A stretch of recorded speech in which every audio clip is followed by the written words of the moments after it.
Good afternoon, everyone, and thank you so much for being with Learning Ally this afternoon, and Deb Lynam, who is our presenter today.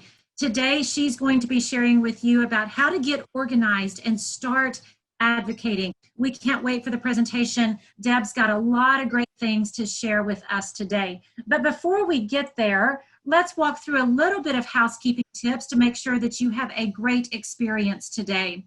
And the first thing that you need to know, submit any questions for Deb by using the Q&A function. You should have a toolbar for your webinar today, and there is a little box with folders called Q&A. Just type those questions right in there. Your questions will be answered by the presenter or host, maybe during the presentation or at the end of the presentation, as long as we have time to get to those questions.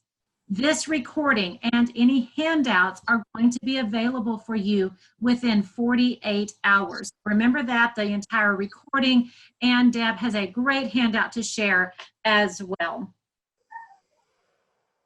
I do want to talk to you a little bit about Learning Ally. We are the sponsors of this webinar today, and Learning Ally is all about ensuring that your students who have dyslexia or reading deficits, that they can succeed in school. And our audiobook solution, our human-read audiobooks work for these students. It creates a multi-sensory reading experience that really engages them in reading through rich literature, authentic text, something that they need in order to succeed in school.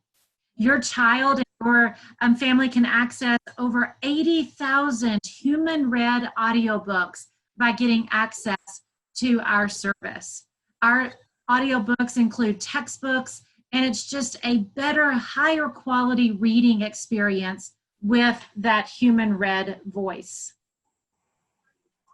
Let's think about that, how that impacts students in the different grade levels.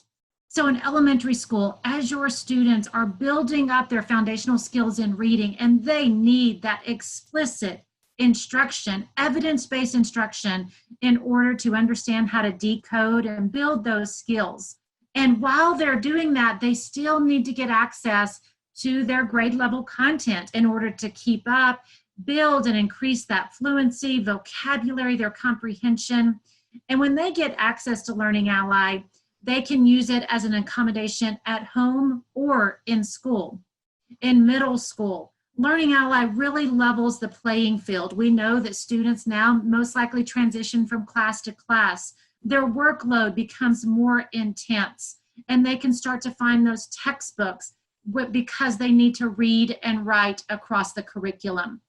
In high school, we know by that time the level of content and the rigor of content becomes really intense, and students need to master the speed to keep up with the pace around that intensity of work. So we've got student-centric features in our audiobook app that allows for you to annotate text, for you to email your teacher with your annotations, all kinds of personalization and controls to really make an integrated learning experience.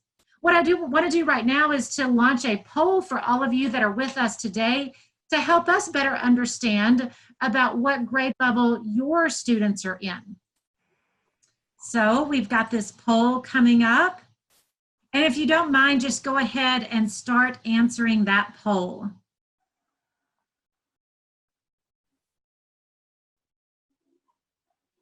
All right, thanks for replying, everyone. We've got about 70% of us online have replied to the poll so far. I'll leave it open for just about 20 more seconds.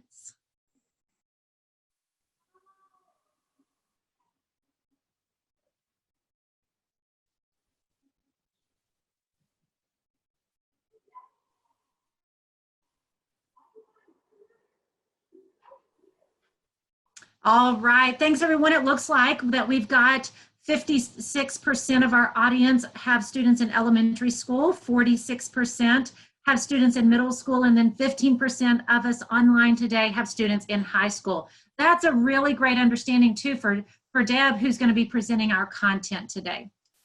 All right, so we will end that poll, and let me just share the results of that poll. so that you can see that yourself. All right, perfect. Let's go ahead and now introduce Deb Lynam, who is our speaker today. Deb is the Director of Partnerships and Engagement at AIM Institute for Learning and Research. She is an active member of Decoding Dyslexia New Jersey, and she is chair of New Jersey Department of Education State Special Education Advisory Council. She's a mom of 3 kids, and 2 of those children are dyslexic, and they receive services through their local public school district. What's not on this slide is that Deb is a friend. She is an advocate. She is a believer in helping students, and I've known Deb for quite a long time, and her passion, her dedication, and her inspiration is absolutely going to come through today. And I can't wait to hand it over to you, Deb. So I will stop sharing my screen, and Deb's going to take over. Wonderful. Okay, let me make sure.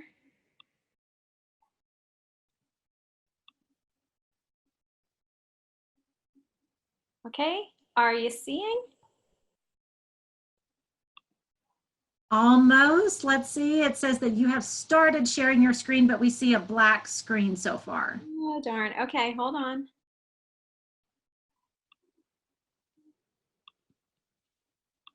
All right, we're getting there, Deb. We are. We had this set a minute ago. We sure did. We practiced. We did. All right, here we go.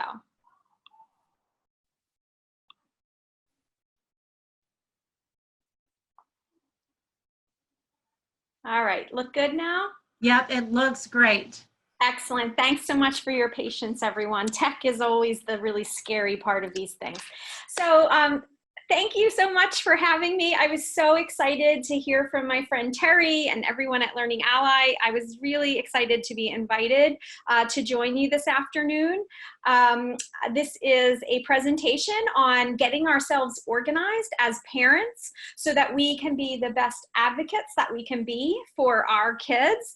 And I look at this little opening photo here and I see that little cutie smiling. Terry knows this guy. This is my youngest, Hudson. And it makes me laugh to think how long I've been doing this work, because that little picture is not what I'm dealing with right now. He is a sophomore in high school at this point. So we've been on this journey for a long time, but I am always happy to come back and share with other families.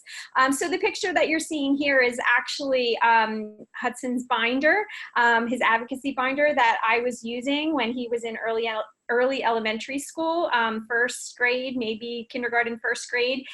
So that's a real live advocacy binder that I'm going to be here talking to you about this afternoon. So I think that this is a really important topic because I noticed over the years, and I have 3 children, all of them received special education services through our public schools. My oldest and youngest were dyslexic specifically, so probably a lot of the families joining us today are in similar situations.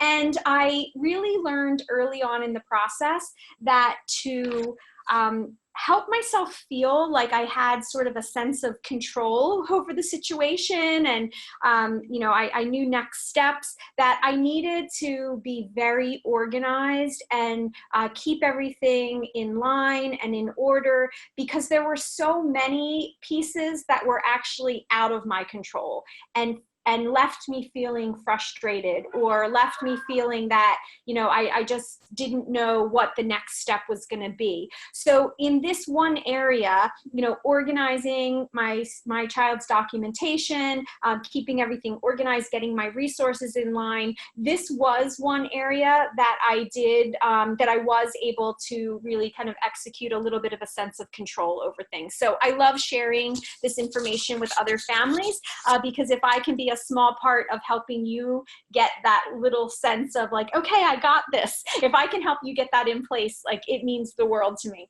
So what I'm going to ask you to do now is think about, getting your child's information kind of in line and collected and organized is really a pretty easy process. And you could think, why do I have to sit through a whole webinar to hear about this, right? It's about buying a 3-ring binder and kind of just regularly adding these documents and things. And maybe I could tell you some best practice might be to put them in chronological order for easy reference, or maybe you should be creating tab sections. Like, yeah, that's obvious, right? I can give you those kind of details. But what we're gonna talk about today is really thinking about what's important to collect, what's important to be keeping track of, and why. Why is this advocacy binder going to come in handy, and what is it going to do for me? So just bear in mind that's where we're going with this presentation. It's not about, getting the correct tabs to create your booklets and things. What I want to start doing, though, is prime our juices a little bit. I want to get us flowing and thinking about what are some of the things that I could potentially be talking about when I say get your child's documentation in order, or organize and collect documentation.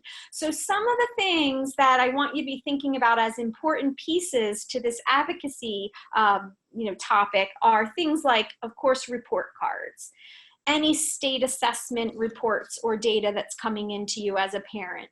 Maybe for older students, it's keeping track of some transcripts so that you're aware of, progress towards graduation standards.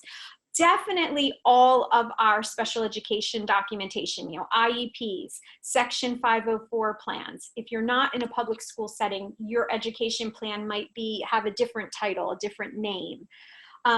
Any and all progress reports. We're going to be talking a lot about these. These are really, really important pieces. The evaluation reports that are done on your student. Samples of any homework assignments or classwork assignments. These are things typically, as a parent, they kind of overrun my life a little bit, especially in those younger grades. There's always folders coming home with all this classwork, seat work type of things. So coming up with a plan for how you're going to cull those, how you're going to go through those documents and really pull out the ones that are helping you to make your advocacy case. Any tests or quizzes which are showing graded results on your student or your child. Any letters pertaining to your child's specific case are really important to keep track of. Any emails from school staff. And then we'll be talking a bit about keeping records of any phone or in-person conversations that might be happening over the span of the school year. So this is just to prime your pump, to get you thinking a little bit about all of this documentation that comes home to us or passes through our email boxes on any given school year, and what are those pieces that are really vital to pull out, collect, and keep track of from an advocacy perspective. So to start making those decisions about what are the important pieces, it really takes a level of understanding of what this whole special education process really is. So it's a cycle, right? Being involved, having your student found eligible, and having that child become eligible for special education services, they become part of this school cycle that happens. And this cycle has distinct steps or stages all along the way. And at every one of these steps, there is important documentation that we need to be making decisions about, what do we need to keep? What do we need to archive? What do we need to keep track of? So I think about the special education cycle as kind of an interesting way to keep track of my advocacy binder. I can kind of organize some stuff around this. So in the early stages, this is step one, right? So either we're making a referral that we want our child to be evaluated, or the school has identified that that your child needs to be evaluated to see if they require special education services. That's step one. So there is some paperwork and documentation that comes out of making that referral or being notified that that referral has happened. And the dates of that documentation are what's important. So you want to make sure that you're holding on to any of that original referral paperwork, because there are some timelines that will be put in place in your state level that would tell you when next things have to be happening. Step two in that process, after the referral has been made, there is the evaluation stage. And before the school district can do any evaluations on your child, you have to consent to those evaluations. So typically there's going to be a meeting and all of the referral paperwork is going to be reviewed. So you will be looking at all of the reasons why that referral was made, and with a team from your school district, there will be a decision made about what types of evaluations are we going to be performing so that we can get to the bottom of what's going on with the student. And then those evaluations are completed within a certain time frame, and reports are sent to you, the parent, as well as the school has those reports. Those are absolutely going to be important documents that you need to archive and keep track of.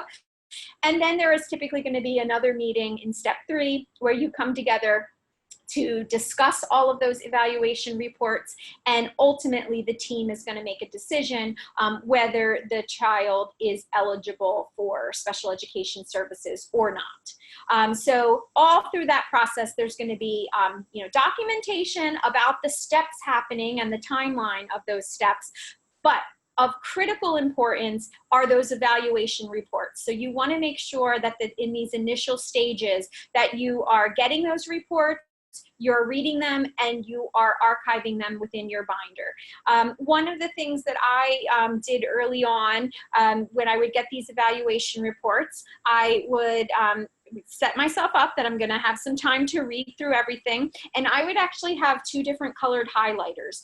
And the first thing I would do is I would read through the report in its entirety, and in one color highlighter, say it's yellow, I would go through and I would highlight every area where the evaluator was acknowledging that my child had an area of strength. So all of the things that were pointing out that these were, good signs that they were seeing in my child, relative strengths, areas where my child was average or above average. And then I would set that aside, and a day or two later, I would come back and I would read that evaluation report again. And this time I would have, say, my pink or my green highlighter, and I would go back through that document again. And this time I'm looking for all of the areas of need. So any place where my child, it was noted that there was a relative weakness or an area of concern, or where the test scores were putting them into risk category. So definitely taking that time so that by the time I have finished really looking at these reports, I now have a copy of this document that is really marked up to show me areas of strength and need. So when I go into a meeting, I'm quickly going to be able to find spots in that document that are either related to my yellow strengths or the green highlights where I've pulled out some areas of concern. So it just makes it a little bit more organized when you're sitting in meetings and you have to reference things quickly.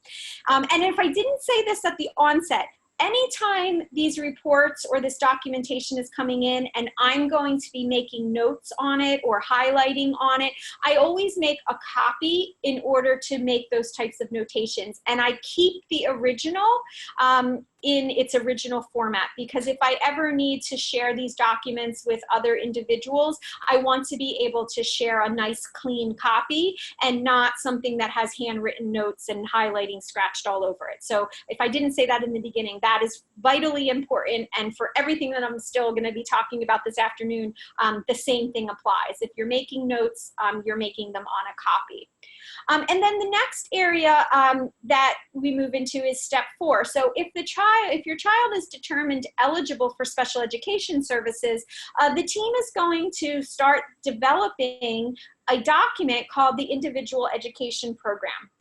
And this document is a contract between you and the school that really outlines the special education services that the child is going to be receiving. So you definitely will be getting probably a draft of this document, and then maybe a draft that shows some revisions, and then a final version of this document, and you should be archiving all of those different versions of that until you settle upon and sign the final IEP. And then last in this, as you move through the cycle, you have now your evaluations done, and now you've developed an IEP because the student has been found eligible.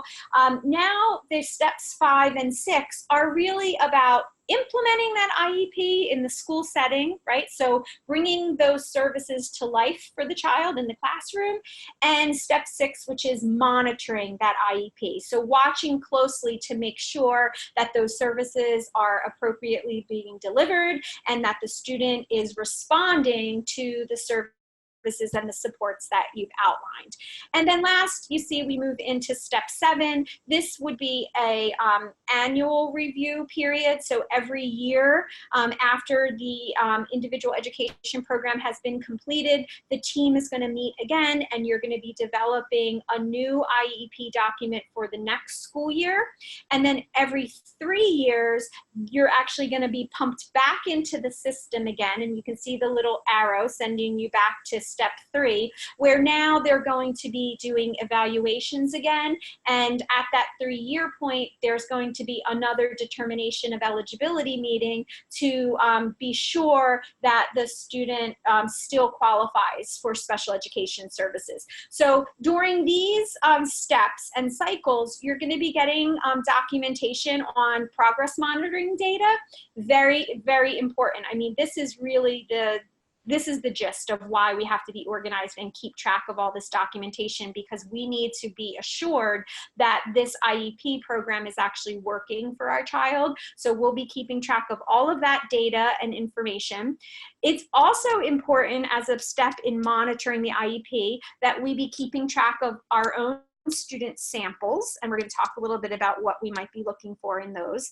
And then any correspondence that has to do with monitoring that IEP. So, you know, you may find out that I remember one year the speech and language pathologist at our school had gone out on a sick leave, and my son had missed 3 or 4 sessions, and I had gotten a little bit of correspondence about that, and I kept track of it, and I was able to use that correspondence later as documentation to be sure that those sessions that he had missed while the specialist was out, that he got those made up. So definitely that's part of monitoring the IEP and keeping track of all of that information that might be important for it. So the next thing that I wanted to just talk about in terms of, you know, making decisions about what's important paperwork and documentation to be keeping, and you know, some of the stuff is maybe not as important, but how do we make those judgment calls? And one thing that has to, you know, come to the forefront is really understanding the general philosophy of the special education process. And that philosophy is that a student has needs, a child has these very specific needs, and it is those needs that will drive the development of specific goals that are in that IEP document. And it is the goals and the way those goals are written that are going to determine what services and supports the student needs in order to meet those goals and ultimately get their needs met. So understanding this general philosophy really starts to help you understand the important pieces that we need to be keeping track of. So we should definitely be archiving any documentation that identifies our child's needs for easy and efficient reference. Because if we come, when we're monitoring that IEP and we see that, you know, something is not being delivered or something is not being delivered in the way we were expecting it to be delivered, being able to refer back to this documentation that clearly outlines the underlying need of why that goal was written or why that service was written in, that is going to be something that we have to be able to reference quickly and bring to the forefront so we can make a case for getting whatever that issue is rectified quickly. When it comes to those goals, we need to always have a record of those goals at our fingertips so that we can be sure that our child's needs are being met when the progress monitoring data comes in, right? So we have to be reminded of what that annual goal is so that we can look at the progress monitoring data and make sure that we're making incremental progress towards those end of year goals. And then when it comes to the services, really important for you to keep very detailed, up-to-date records of like I said, the progress monitoring data, also the student work samples, your child's work samples, any communications that are going back about your child and how they're performing in the classroom, because the services are there, right? They're put in place to help your child meet those goals. And all of this documentation that talks about the child's response to these services and how the services are being delivered are really important pieces of information that we want to make sure we're archiving on a regular basis. And the reason you focus so much on the documentation and keeping things in order is we really want to be an advocate that's focused on the child. So child-centered or child-focused. We need, as parents, that's the we, parents, we need to have the confidence to really step into this role kind of as a project manager or a leader, because we're there to really help our team remain focused, child focused on our specific child, because these school child study team members, they have lots of kids that they're keeping track of and have to keep documentation on. But we're there to make sure that when we're meeting about our child, we're keeping our team focused on our child at all times.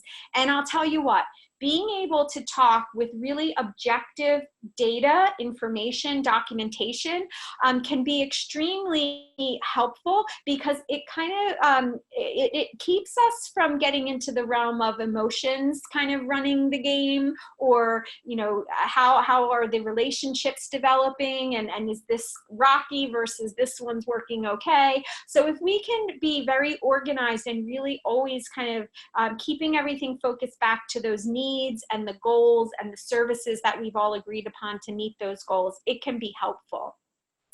It really is, I mentioned in the beginning, like really wanting to feel a sense of being in control. And I do think that getting ourselves organized and staying well informed at all steps along that special education process is really the first step towards helping ourselves feel confident in this role of kind of project manager, right? Managing this team to stay child-centered and child-focused on our kiddo.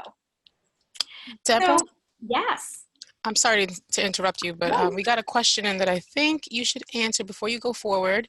Perfect. We have a question from an anonymous attendee. Can you please tell me what's the difference between an IEP and a 504 plan?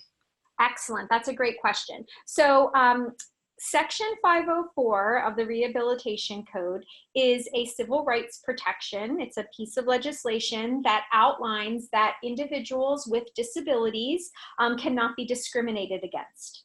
So if you have a child that is classified or diagnosed with a disability, they may qualify under Section 504 with these that they cannot be discriminated against in, say, the school setting.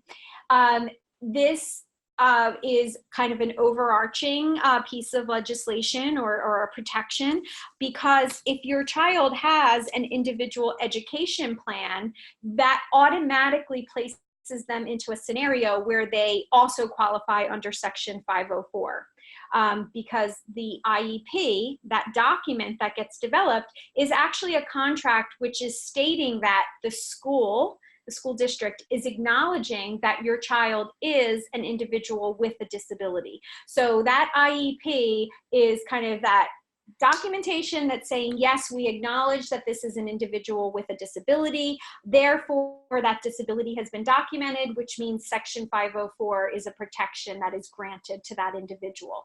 It does not always work in the opposite direction. So just because you are an individual with a disability and you may be entitled to services under, entitled to supports and accommodations under Section 504, if you do not, if the child does not qualify as a student that needs special education services to meet their individual needs, then they may not have an IEP. So does that make sense? The IEP, if you qualify as an individual with a disability under IDEA, the Individuals with Disabilities in Education Act, and your child is granted an IEP, that means that you are now protected by both the IEP, the Individuals with Disabilities Education Act, as well as Section 504 protections.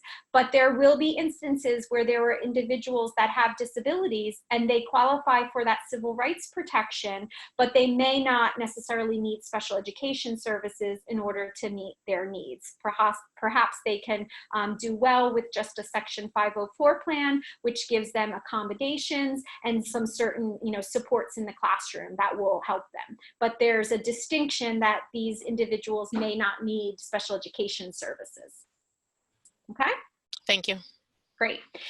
So when we were talking a little bit about being that kind of not a case manager, but a project manager, really you're the member of that IEP team that's there to keep everybody focused on your child. It's really important to think about some negotiating strategies. So I use this slide in a few of my workshops that I present because it's so powerful when parents can get into this mind frame. So when you may be in business yourself or have a spouse that's in the business world and really good at negotiating contracts or, negotiating different projects. And you think about things from the perspective of like having a position on something. So if you have a position on a certain issue, that's the what, right? It's a what. You have a specific solution that you're looking for or that you're proposing to resolve a certain problem. So it's very specific.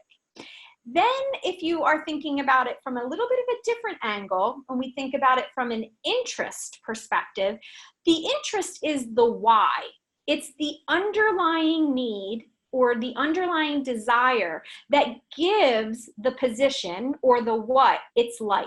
Okay, so it's your belief, it's an expectation you might have, it's a fear, it's a priority, it's some kind of concern that you might have. So it's the underlying reason why you have that specific solution that you're proposing. So as parents, we should be looking to always be asking ourselves, why is this solution that I want to see for my child so important to my child? And we need to be organizing our documentation in a way that supports that why. Because what we're really trying to do is prepare ourselves to focus our team's attention on the interests that are underlying solutions that we want to see put on the table for our child. So I will give an example here. So in a lot of the advocacy work that I've done with families, particularly around learning disabilities, dyslexia specific, there may be a very specific, ask. So there is a parent that is, I want XYZ reading program for my child, and I am not going to accept anything else. It has to be the XYZ program.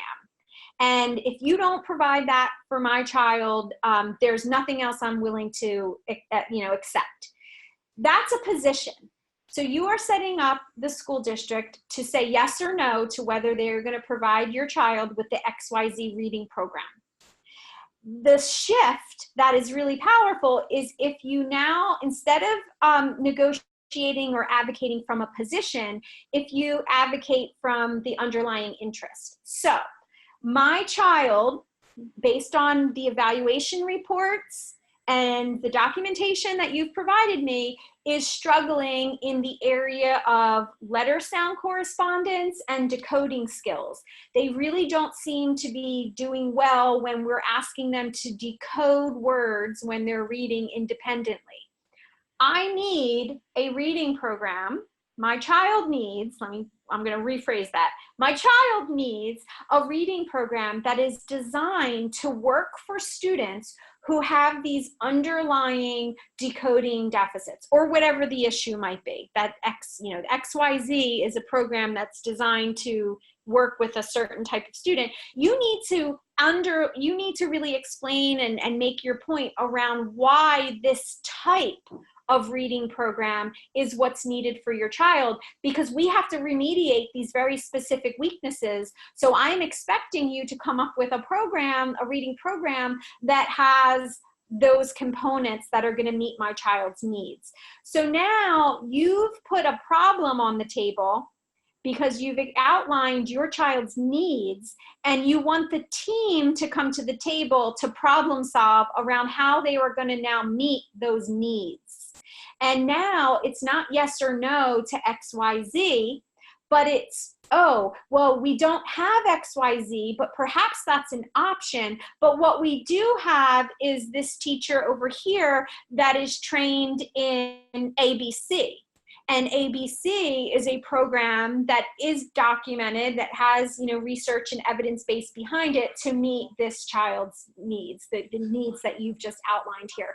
So we really should be setting ourselves up to be able to advocate from an interest-based perspective, because it gives us the most leverage.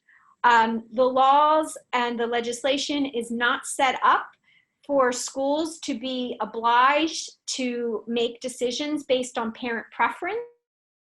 They really are designed to meet the child's needs in an appropriate manner, not in the best manner, not in the best possible way, but they are set up to say that we must meet those needs.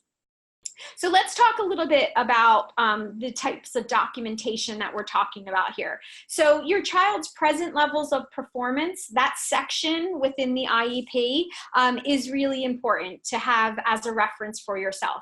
And if that portion of your IEP is not written well, you want to make sure you get that part written well. If it says general things like Johnny is a pleasure to have in class, he's always smiling, and even when he's struggling to read, he has a positive attitude, that's not enough information to document Johnny's needs at the present time. So you need that portion of the IEP to be written in such a way that it is actually documenting the evaluation results, that the most recent evaluation results that are there. You want to see evidence and information about progress monitoring data, about the most up-to-date information of when that present level was written, where was the student, because that's your starting point or your benchmark when you start getting in new progress monitoring data. You have to be able to look back to see, well, where was our starting point and where are we now? You also want to see good information about the classroom and the teacher observations. So what does this actually look like functionally in the classroom? Like, how is the student doing during reading group time, or when he has to do independent reading assignments, things of that nature.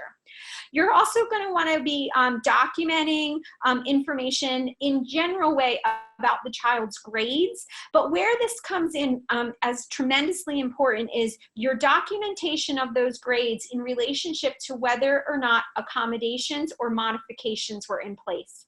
So if the student was able to receive an A in this course because they were given extra time on every assignment, or because, even though this was a writing assignment, we used a scribe and there was an adult scribe that was writing everything for the student. Like, those are important, uses of accommodations and modifications that happened that impacted that grade.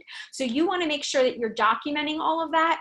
So you're never in a situation where they come back and they say, oh, well, he's getting all A's and B's. He's fine. He doesn't need any more services. You can say, oh, he was getting all A's and B's because this was in place and that was in place and that was in place, and that is what was needed. And then that works in the reverse also.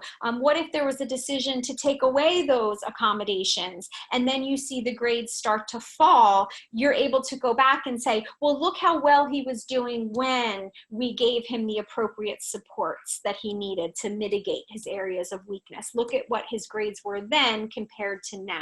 So you want to make sure that you're very distinguishing in how you're collecting and documenting that information on their grades and their report cards and their exams and things like that.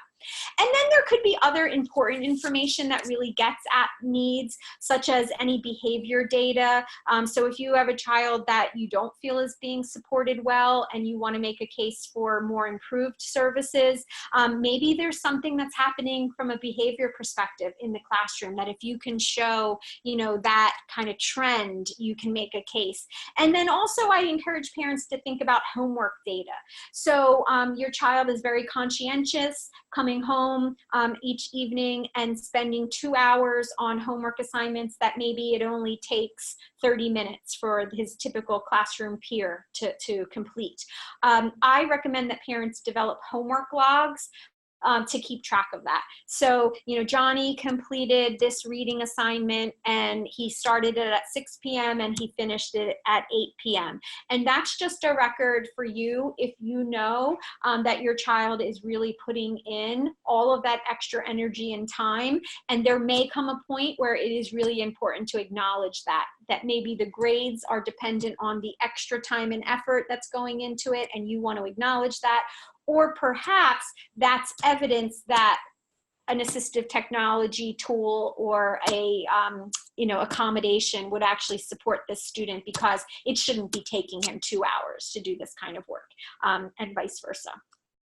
The next piece was, we just talked about all that documentation around the child's needs. And then the next has to do with the goals, right? So we want to be keeping track of what those annual measurable goals are within the IEP and have those at our fingertips. It could also be really important here to have some type of documentation or statement about what your state's grade level standards are, because there probably should be some time you give to actually looking at what your child's goals are and what are the expectations for your child's grade level. Because we do know that we want students to be working towards grade level standards, but students with disabilities may need to have goals in place that are addressing skills at a lower grade level, right? Because that's the point. We have to build these students' skills up to grade level. So perhaps we're incrementally, for a period of time, going to have some specific pieces of those annual measurable goals that might be related to underlying skills. Like we have to build up A, B, and C before we can get to this grade level standard for the student. So you should be well aware of, as a parent, you should be well aware of what the grade level standards are in your state and where your own child is functioning. And then you also want to be collecting any information that you need on objective measurement of those goals. So if the goal says something about, we're going to be using a certain product of a progress monitoring tool, like, there are different screening tools out there. If the goal is stating that the child has to perform at a certain level on a certain tool, you may want to go and get information on that tool. So how does that tool look at the national norms? How does it collect information? How does it report out, if the child is on track or if the child is falling behind? So I just put that little bullet point in there to remind us that we should look at how the goals are being measured. And if we need to build up our own knowledge base about those goals and those measurement measures, then we need to go and do that for ourselves so that we can be sure that when something is reported out as progress, we understand how that measurement tool is being used. And then last, when we think about the services, typically this is the part of the IEP. It's called maybe the statement of services, or in some states I've seen it called the modifications and accommodations page. But basically this is the page of the IEP document that talks about the conditions that the child needs or requires in order to learn efficiently and effectively. So a quick, just background here. So when we're talking about special education is legally defined as such, right? It's specially designed instruction to meet the unique needs of the child. So that's what your child is found eligible for. They're found eligible for special education, which means they are entitled to specially designed instruction to meet the unique needs to meet their unique needs. Now, a little further, what does specially designed instruction mean? So specially designed instruction is defined as instruction that includes adapted content, methodology, delivery of service. So this could include, one, it includes your reading program methodology, right? So we want to make sure that that's really documented well, and we want to document it in a way that shows that that methodology is going to support my child's needs, right? So it's not asking for XYZ reading program. It's asking for, you know, a structured literacy intervention that is direct and explicit, that's going to be based on the structure of the English language, that is going to use multimodal techniques, whatever that description is of that program, that methodology that's going to meet my child's needs. Now, this can also include things like supports for school personnel, maybe your teachers need specific training or something to support your child's individual needs. It's information about extended school year services, how is the child going to participate in assessments, and it also has a caveat in there for assistive technology. So this would be the part of the IEP where it makes the case for something like Learning Ally. Right? So your child is showing that his decoding skills at this point are below grade level and it is impacting his reading fluency. So you can make the case that an audiobook service is a beneficial assistive technology tool that would act as an accommodation so that this child, my child, can keep up on grade level reading content. They can continue to build their vocabulary, everything that Terry talked about in her opening description about the value of Learning Ally. You know, you want to have the documentation to show why it's needed, how it relates to goals, and then making sure that it's documented appropriately in the IEP services section. And then the other thing that you need to keep track of is the progress monitoring data, because it's this data that tells us whether those documented services are working or not. And you don't have to wait till the end of a IEP period, like the end of a school year, to say, oh geez, it wasn't working. If you've been following the progress monitoring data and you can go in and sit down and say, hey, I don't see that this is showing the correct rate of improvement that the tool is saying. You know, a lot of these tools might say if there are 3 data points below the certain aim line, that would be time to sit down and talk about maybe there's an adjustment that is needed to the intervention, right? So you could go and have your data and sit down and say, it looks like my child hasn't been meeting the rate of improvement that we should be seeing on this progress monitoring tool.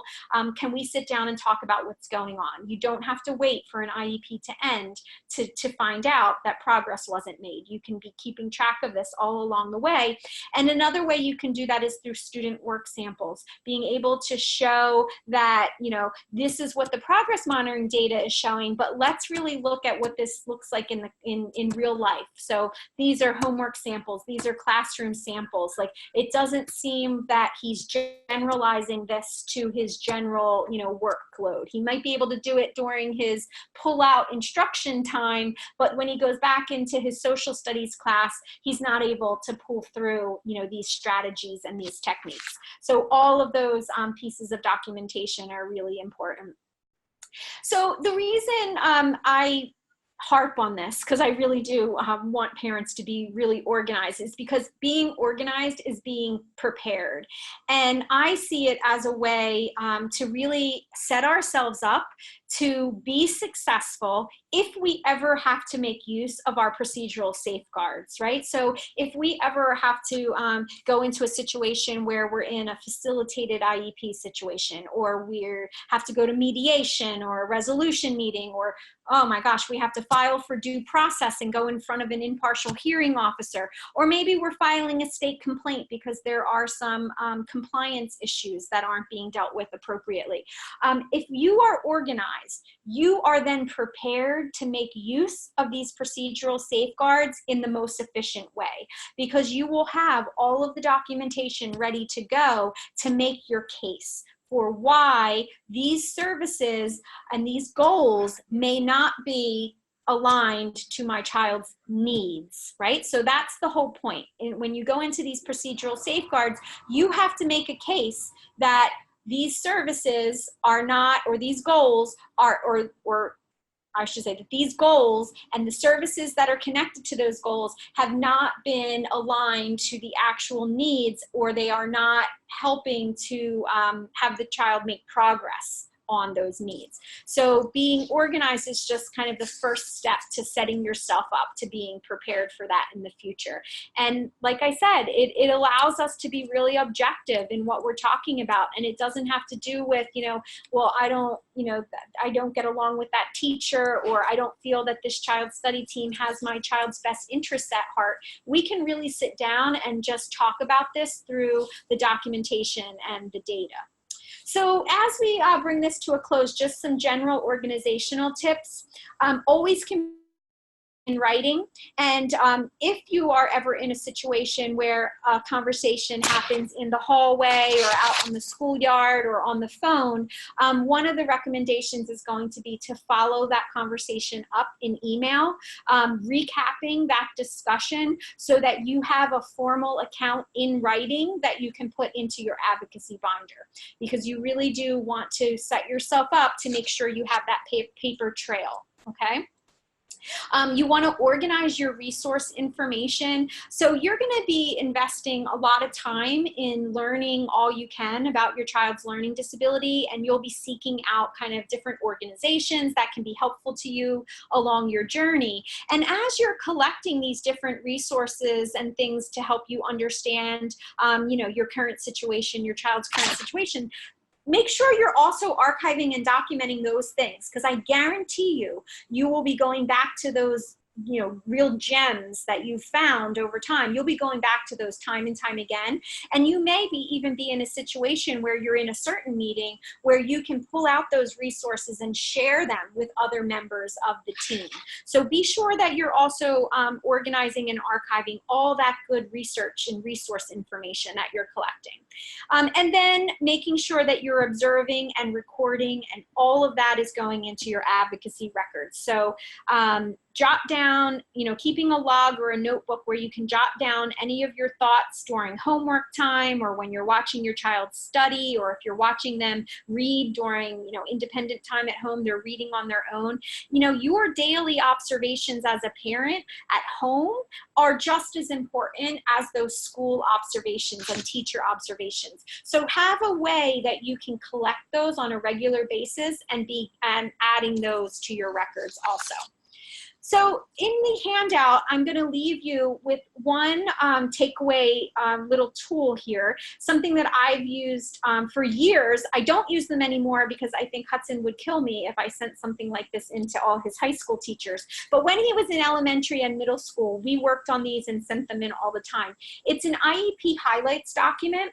And I leave this with you because you all know, right? So a teacher may have multiple students with IEPs in the classroom, and knowing that the expectation is that they've read everyone's IEP and they understand what every student needs. Sometimes that things fall through the cracks. So I always found it helpful to create a little one-pager that was highlighting for the teacher, number one, who my child is. So I put some stuff in there that's really warm and inviting. There's a picture. I'll put my child's picture in there. And I give them information about the way I like to be contacted, like phone or email, like what's the best way for us to communicate. And then I go through the IEP and I pull out the pieces that are really important for this teacher to know, because I don't necessarily think everything in the 46-page document has to be at the teacher's fingertips, but there are some really important things that need to be there. And they tended to be pieces that I would pull out, like maybe like the 3rd grade teacher had a really great way or strategy of working on a certain area of deficit that my child had, and I could share that tip with next year's teacher, and I could put in there like, please, talk to Mrs. Williams if you have questions, because she did a great job with this last year, blah blah blah. And I've actually had teachers come up to me during our parent-teacher meetings and thank me for these documents and saying like, oh, when I first got it, I just thought it was really nice and it was cute, but when I went back because I was having this issue and I saw that it was the same issue that he was having last year, I saw that I could go talk to this and such person, and that really helped. Or I saw the suggestions that you gave and I tried them and they really worked. So I got firsthand feedback from the teachers that a document like this was really, really helpful. And to be honest, I just kind of did it to have my child's IEP kind of stand out, because I knew there might be a stack of them somewhere in a file cabinet, but I wanted to deliver something that would really bring Hudson's needs to the forefront of this teacher's mind. So I just leave that with you. It's a little bit outside of the topic of documenting and keeping track of your archives for advocacy, but it definitely is a tool that's related, because you're going to have this big thick binder and now you want to zero in on the content there and come up with a quick IEP at a glance, 1-page highlight document that's going to have the most bang for your buck. So I leave that with you, and that brings us to an end. So it looks like we have about 5 minutes for questions. Deb, thank you so much. This is Terry again coming on, and we're going to get to some of those questions. And if you don't mind, I will go ahead and share my screen as we start to wrap this up here, and want to thank everybody for attending. Just a couple of notes that I've noticed in the chat. That document that Deb just referenced, that IEP highlight document, I love that. And you are going to be getting access to that as well as the recording in a follow-up email within 48 hours. So it's coming your way, and just make sure to check your email. Also, I want to mention that we're going to have another webinar in a few weeks in October, so keep looking at our Facebook parent group, Learning Ally Facebook, parent chat, our website, to keep abreast of understanding when that next webinar is going to happen. I do want to launch another poll quickly and get everyone to respond about whether or not you do have a Learning Ally membership. So Deb mentioned that one of the great assistive technology tools and accommodation is Learning Ally audiobooks. And it really does, as your students are working on those explicit skills that Deb mentioned of highlighting, documenting in that IEP, and documenting the fact that, but wow, cognitively, their intellect, they can keep pace with content at their grade level. That's when those human-read audiobooks are important. So I'll leave that poll up just for a few more seconds.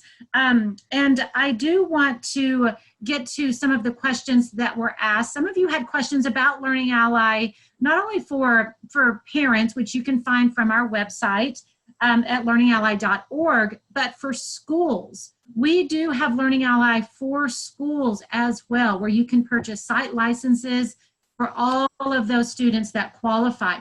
It's not just students with IEPs and 504. Students that have reading deficits that have been documented can get access to Learning Ally.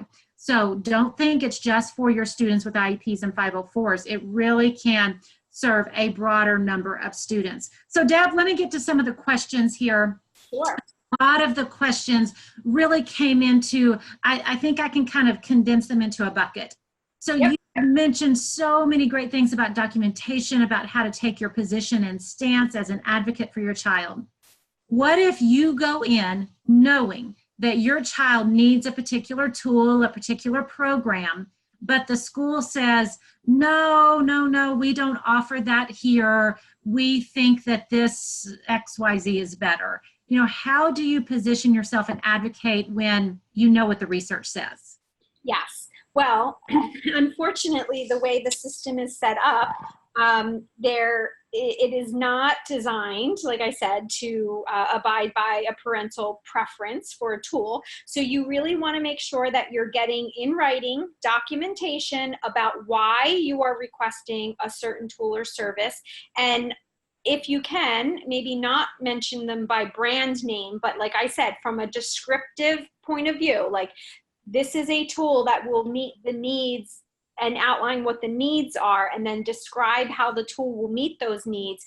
Get that in writing, and if the district's going to come back in writing and say, well, we disagree, we feel that X, ABC is what's going to meet that need, get that in writing, and then you're in a position to really start following the progress monitoring data very closely to be able to show whether ABC is delivering what the district is saying that it's going to deliver. And that is honestly the reality that we're in, right? So you need to be able to show that whatever was proposed or whatever those services were, are they working or are they not working? And if you have the documentation to be able to show that they're not working, that sets you up to be in a really good position to say, hey, look, we asked for this. And the school came back and told us that this was going to work just as well, but it's not working.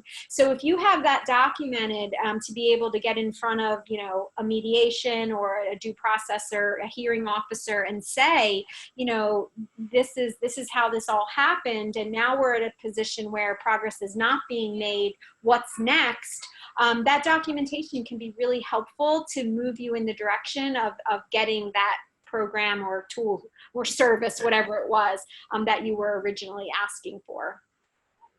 That's a great answer. And, I know, but it's not an answer parents like to hear, because I know there's time that's lapsing and there's a real child attached to that time. But you're, like you said before, taking the emotion out of it, coming from a place of facts and documentation, and that's what we've got to do. Which brings me to another really great question that kind of feeds into this. So how do you get access to that progress monitoring data that should be going on and happening? Most parents are saying, I only get that at the, after we get our standardized test scores back or something like that. Can you request that progress monitoring data throughout the year? Yes, and I would recommend when you are developing the IEP with your team, there is typically a page that talks about progress monitoring. What the law states is that your child is entitled, a child with a disability is entitled to progress monitoring data as often as their non-disabled peers get progress monitoring data, okay? So that being worded the way it's worded, you need to talk to your team if you want to get progress monitoring data more often. But there are some caveats to that. So if your school district is using a response to intervention model, and there are kids that may be getting progress monitoring data because they're in tier 2 interventions or tier 3 interventions, then your child needs to be getting progress monitoring data, that's kind of giving you that kind of information too. So you need to understand what type of data does your school give out to all students and on what timeline, because you're entitled to that kind of progress monitoring also. But then you can also negotiate with your team to say, hey, we're working on this really intensive reading program. I would love to get progress monitoring data about my child's oral reading fluency scores, twice a month. And I've had in my own child's IEPs, I've had once a month written in, I've had twice a month. And when things were really significantly, like we have a lot of ground to make up, I've had it written in where I would get that data once a week. Wow. So that's something that you're getting written into your IEP so that it's documented in there. Yeah, absolutely. Great stuff, Deb. I've learned so much, and hopefully the parents have found value in this webinar today. We are over time just a little bit, and I want to be respectful of everyone's time. A couple more questions, and Deb, we can't thank you enough for sharing your expertise and your knowledge and just the journey that you and your family have been through, and your willingness to expose that to other people to help other parents. And if there's light at the end of the tunnel, Hudson's a sophomore in high school, and he's doing really, really well. And we've been on this journey since he was in preschool. So just know it gets better, it gets easier. Absolutely. And thanks for sharing that glimpse of hope. Everyone, thanks again for joining us today. And we hope you'll join us for our next webinar. And you'll be hearing from us in the next couple of days. Thanks so much. Thanks, everyone.